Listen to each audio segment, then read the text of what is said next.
Hi guys! Magandang hapon sa inyong lahat. Ako po si June and welcome sa panibagong episode ng ating vlog. Dalawang topic po ang pag-uusapan natin ngayon. Una, yung head commissioner ng ICI ay nagbitiw na po. Hindi na kinaya ang pressure ni Bongbong Marcos. Baka dyan sa ICI na yan, marami siyang boss eh. Nalilito na siguro, na pressure, naguluhan, umayaw na. O, yan po ang independent commission na itinatag ni Bongbong Marcos na nilayasan siya. Malamang hindi pinapasweldo. Kuripot yan eh. Si Bongbong Marcos. Eh di ba si Vic Rodriguez hindi rin pinasweldo niyan? 2 buwan sa Malacanang bilang executive secretary. Hindi pinapasweldo. Ang tindi, di ba? Malamang yan na pressure na po yan. Ang ikalawa po ay ang ating Vice President Sara Duterte na pilit pinapabagsak, pilit sinisira, ngunit nananatiling pinakamataas, nananatiling matatag, champion, number 1 on the top, walang iba, ay laging si VP Sara po, ang laging nangunguna pagdating po sa mga survey. Satisfaction rating, performance rating, at ang presidential 2028 election. Eh wala na pong kaduda-duda na kung ngayon gagawin ang eleksyon, ay landslide po ang panalo ng ating Vice President Sara Duterte. So yan po ang ating mga pag-uusapan, maya-maya lang yan. Pero bago ang lahat, ini-invite ko kayo na mag-like dito po sa video ito. I-like nyo na po ang video ito. At huwag kalilimutang mag-subscribe para lagi kayong updated sa mga parating kong video.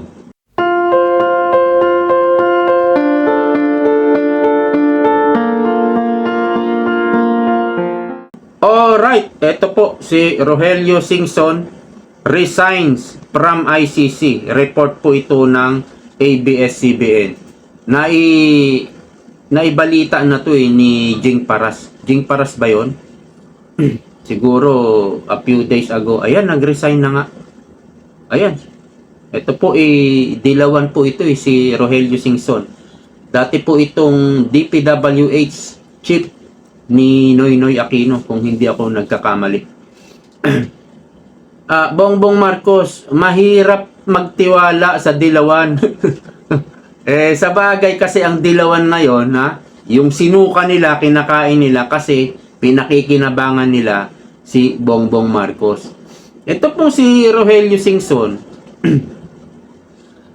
Siguro sobrang pressure at siguro maraming pinagagawa si Bongbong Marcos, si Martin Romualdez, baka si Boying Rimulya, ano rin yan kinukulit din si Rogelio Singson hindi na kinaya po. Ang dami ng mga kabinete ni Bongbong Marcos na nag-resign. Ibig sabihin, mahina talaga yung gobyerno ni Bongbong Marcos. Shaky talaga Shaky. Hindi kagaya talaga noong panahon ni Tatay Digong. Wala namang maraming nagre-resign. Ito, sunod-sunod ang mga resignation. Sunod-sunod. Yung mga tauhan ni Tatay Digong, nakumpleto yung 6 years. 'Di ba? Lalo na yung mga importanteng departamento. Wala naman nagre-resign. Dito sa presidente natin ito, ang dami nang nag-resign. Dahil siguro sa pressure. Kung ano pinagagawa ni Bongbong Marcos, ni Lisa Marcos, baka nga pumapantot pa si Boying Rimulya, si Romualdez. Siguro maraming boss dyan sa Malacanang. Kaya hindi na kinaya nitong taong ito na dilawan po yan. At baka nagmi-meeting yung mga dilawan na yan. Sinabihan siya, umalis ka na dyan. Umalis ka na dyan. At baka hindi rin pabor o hindi rin approve yung pinapagawa ni Bongbong Marcos. Kasi nagtitiwala kasi sa dilawan Baka hindi approve nila Kiko Pangilinan. O wag yan, wag yan. Wag mo yung ano yan. Yung pinapagawa ni Bongbong, pinag-resign na. Hindi po talaga magtatagumpay itong ICI at wala na pong kredibilidad to. Hindi po ito pinagtitiwalaan ng taong bayan. Yan ang nangyayari. Palpak yung itinatag mo, Bongbong Marcos, na independent commission. Palpak yan. Kanina may napanood ako, parang live stream na yung ICI or recorded video na panood ko. Kaya lang yung isang kongresista yata na iniimbestigahan ay umiling ng executive yung ayaw i-live stream o ayaw i-TV. Humingi ng executive. Ang tawag ba doon? Pinagbigyan naman ng ICI. So, hindi na i-cover. Wala ng video. Hindi na natin mapapanood. Wala rin. Di ba? Hindi ko alam kung live stream yung kanina eh. At yung mga kinakasuhan nilang kongresista, mga hindi kilala. Ha? Mga maliliit lang ang kinakasuhan nila. Ang malaki lang si Saldico. Syempre, kinanta si Bongbong Marcos at yung pamilya niya eh. Kaya tinuluyan si Saldico. Pero yung mga malalaking pangalan, sila Kimbo, sila Dan Fernandez, sila Barbers, si Pimentel, si Boy Dila, yung isang NPA na matanda na rin. Ayan yung mga sila JJ Suarez. Mga magnanakaw po yan eh. Pero hindi sila na iimbestigahan sa ICI. Hindi sila naimbestigahan sa Ombudsman. Wala pa rin silang demanda hanggang ngayon. Basta ang utos siguro ni Romualdez at ni Bongbong Marcos, tumahimik lang kayo. 'Di ba? Yung mga congressman, yung isang babae si Kahayon, hindi na po siya congressman o congresswoman. Wala eh. Wala pong tinutuluyan na mga may pangalan o sikat. Yung hindi kilala, yun yung dinidemanda nila. Alright. Punta na tayo kay Vice President Sara Duterte. Ito po, yung survey kay VP Sara. Pre-election preference for the 2028 presidential election. Kung ngayon ang araw ng 2028 national election, sino sa mga sumusunod na pangalan ang iboboto mo sa pagkapangulo? Ayan po, nangunguna, Duterte, Sara, 31.4%. At sumunod, si Robredo, Lenny, 13.3%. Ang laki po ng lamang. Nagbaliktaran eh. 31 saka 13. Nagbaliktaran lang. Sumunod si Tulfo, 10.3. Nawala na si Tulfo. Bumaba ng bumaba. Bongo, 6.5. Si Tulfo, si Tulfo, maka-Marcos kasi to eh. Nakapanig kay Marcos. Si Lenny, independent o opposition. At meron din si Bongo na 6.5. Hindi naman to sabay na tatakbo. Hindi to maglalaban sa pagka-presidente. Kaya isa rito ay hindi tatakbo, malamang si Bongo. So yung boto ni Bongo ay may dadagdag din sa Duterte. Dahil Duterte po itong si Bongo. May Bam Aquino pa. Grace po. Padilla, Hontiveros, 1.4%. Ang taas pa naman ng pangarap ni Hontiveros. Pacquiao, Romualdez. Si Martin, Si Martin, 0.7. Talagang hindi nila, hindi nila mapabagsak yung ratings, yung survey ni Vice President Sara Duterte. Kahit anong gawin nila eh. Kahit anong gawin. Okay, meron pa rito. Pre-election preference for the 2028 presidential election by area. By area naman po ito. Metro Manila. Metro Manila, Duterte, Sara pa rin ang nangunguna with 19%. Excuse. Unsure o undecided, 18%. Ang pumangalawa, Metro Manila ito Bongo, 16%. Oh, 13% lang si Leni Robredo. Naungusan pa ni Bongo. Metro Manila to Panglima, Rapi Tulfo, 11%. Pero yung unsure, undecided, medyo mataas po yung bilang, 18%. Pero okay lang yan. At and again, si Bongo at si Sara Duterte, hindi po yan maglalaban. Isa po magpaparaya dyan, si Bongo. At yung 16% sa Metro Manila ni Bongo ay mapupunta rin kay Sara Duterte. So, dito tayo sa rest of Luzon, yung undecided o unsure, 20%. Malaki din, Rest of Luzon ito.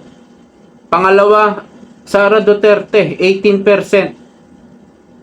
Pangatlo, Leni Robredo, 16%. Rest of Luzon yan, pagdating sa Visayas naman. Yan na. Sara Duterte, 31%. Robredo Leni, 23%. Ilan ang lamang niyan? 9, 8% sa Visayas. Meron na namang unsure, 19%. Aba, pamangatlo, pamangapat si Rapi Tulfo, 12%. Bongo, 3% lang. Uy, doon mababa si Bongo sa Visayas. Pero malakas siya sa Metro Manila, Si Bongo sa Visayas. Bakit hindi kasi marunong magbisaya si Bongo? Marunong naman magbisaya to, Hindi kasi nagbibisaya, Mindanao, ayun na. Iniiwanan ng milya-milya. Duterte Sara, 66%. Unsure, 13%. Bongo, 9%. Rapi Tulfo, 5%. Grace po, 1%. Nawala si Robredo. Nawala. Wala na si Robredo. Nawala tapos meron pa rito yung tinatawag nilang Pro Marcos. Ayan. Kung ngayon, ang araw ng 2028 national election, sino iboboto mo? Pro Marcos. Unsure. Ilan yan? 35% yung unsure. Tulfo. Sabi sa'yo, nakadikit si Tulfo sa Pro Marcos 30%. 30%. Pro Duterte. 69%. Ayan kulay green. Opposition. Pink. Leni Robredo, 52%. Aba, pero malaki to. Malaki lamang. 69 saka 52. Independent. Yung unsure, 33%. Pangalawa, Duterte Sara pa rin, sa independent. 21%. Tulfo, 15%. Robredo, 14%. Malaki lang doon sa Pro Marcos. Rapi Tulfo, 30%.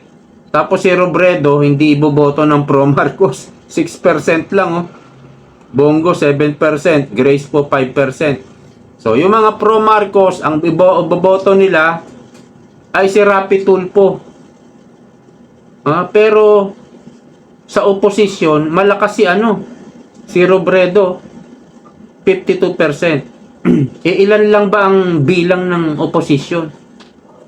At yung bilang ng Pro Duterte. Diba? 69%. Wala, mga ngamote sila dito, kakain sila ng usok. Dito naman sa edad 30 years old and below. Duterte pa rin nangunguna, 36%. Unsure, 19%. Robredo Lenny, 17%. Akala ko ba hawak ng mga dilawan, kakampwet, ang mga kabataan. Yung mga millennial saka Gen Z. Duterte pala ang nangunguna 36%. Sa edad naman na 31 to 59 years old, Duterte pa rin nangunguna, 34%. Doon naman sa 60 years old and above, Duterte pa rin, 20%. Pero mayroong unsure na nangunguna, 31%. Okay, dito naman tayo sa sa class naman, class A, B, C, class D, class E. Sa mga mayayaman, class A, B, C. Okay? Duterte na naman ang nangunguna, 33%. Unsure, 24%. Robredo, 16%. Tulfo, 7%. Romualdez, 4%. Aba! Naka 4% sa mayayaman, si Romualdez. Pero Duterte pa rin, 33% nangunguna. Sa class D, Duterte pa rin, 30%. Unsure, 24%. Robredo, Lenny, 16%. Tulfo, 7%. Po, 6%. Sa class E, ito na po yung mga less fortunate na mga kababayan natin na mahihirap. Duterte pa rin ang nangunguna with 34%. Unsure, Tulfo, Robredo, Bongo. Okay, dito naman po sa satisfaction rating. Ayan. Performance pala. Performance assessment of President Marcos Jr. Tingnan nyo yung performance ni Marcos. 2024, 17%. Ito po yung dissatisfaction. Kulay pula. Ang baba, Ibig sabihin, satisfied pa ang mga tao. 17%. Hanggang sa naging 47% na pagdating sa 2025. Dissatisfaction yan. Yung satisfaction naman, ayan, 69, ay 66. Mataas din. More than 50%. Nung 2025, bumaba na ng 21% ang satisfied kay Bongbong Marcos. From 66, naging 21. Lagapak ang survey ni Bongbong Marcos. Dito naman sa ganun din. Ganun din pala. Dito naman kay Vice President Sara Duterte. Lubos na mahusay, 43%. Hindi sigurado, 34%. Lubos na hindi mahusay, 23 lang. Di ba? Ang ganda pa rin ng ng survey dito po kay BP Sara pagdating sa performance. Siya pa rin ang mataas. Unlike kay Bongbong, 21% na lang. 21%. BP Sara is 43%. Wala na, iniwan na talaga. Iniwan na ni BP Sara, pinakain ng alikabok, pinakain ng usok ang mga kalaban. Kaya talagang nagpupumilit sila na pabagsakin, siraan, lahat na. Wini-weaponize, pati COA. Merong lumabas na report. Yung COA, nag-ano na sila ng kanilang assessment sa Office of the Vice President na unmodified, maayos yung audit nila. Siguro pinressure na naman ito ni Bongbong Marcos. Kasi gusto talaga nilang masiraan . So ito yung report kay BP Sara. Ayan. 200,000 per CCTV and more. A look at OBP's new equipment in last 2 years. Ito yung report.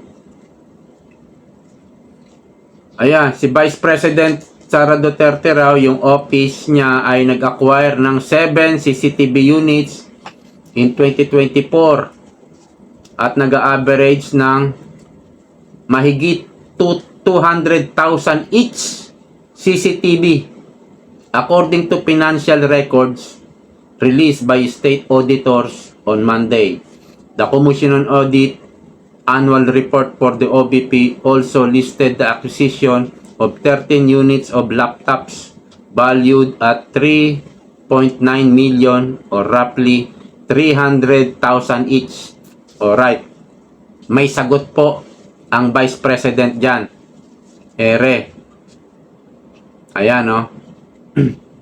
Office of the Vice President on COA's 2024 Annual Audit Report.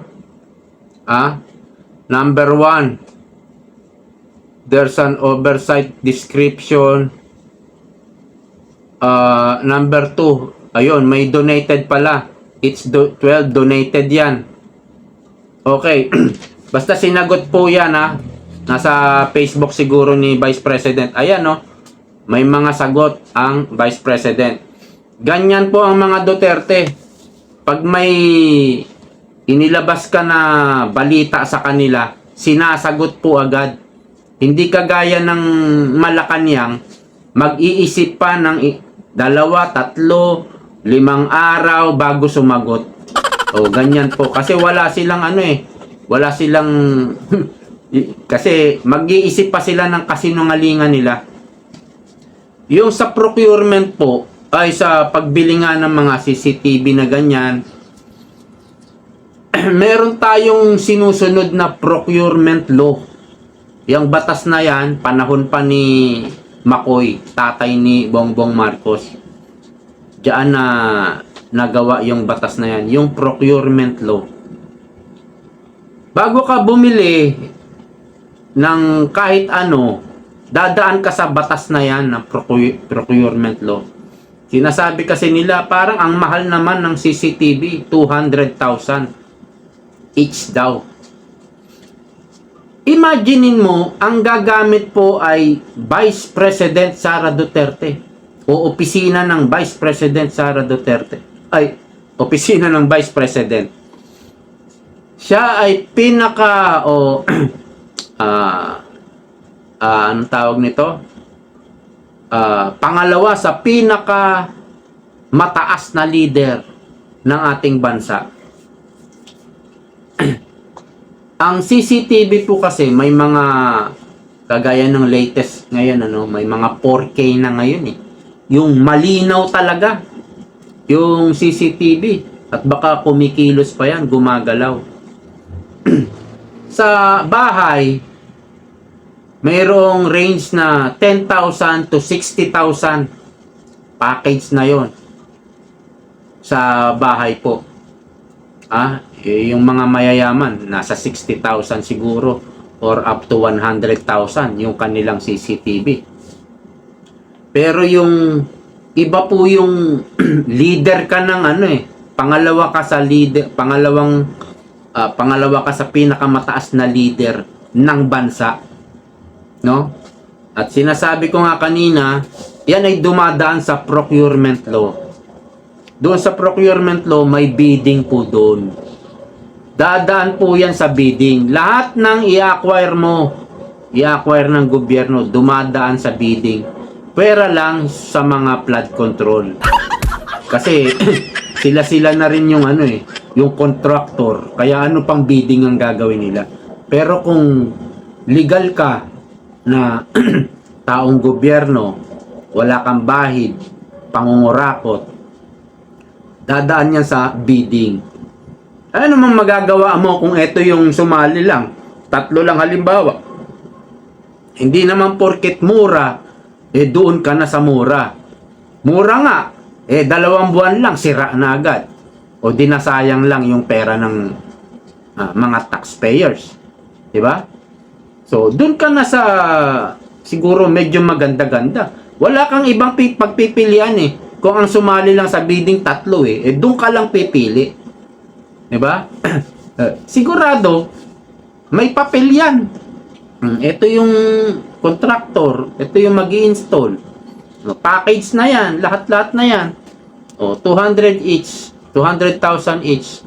Yan yung nanalong bidders. So, yan yung na-acquire ng Vice President. Kaya hindi naman Vice President yung gagamit 'Di ba? Hindi saka yung mga 4K nga na sinasabi ko, mga high-end high-end CCTV camera. Mababagsik na CCTV 'yon. Nababagay lang 'yan sa isang Vice President. Okay, hanggang dito na lamang po. Sakit ang ating lalamunan. Maraming salamat po sa patuloy na pagsuporta. See you po next time. Bye-bye.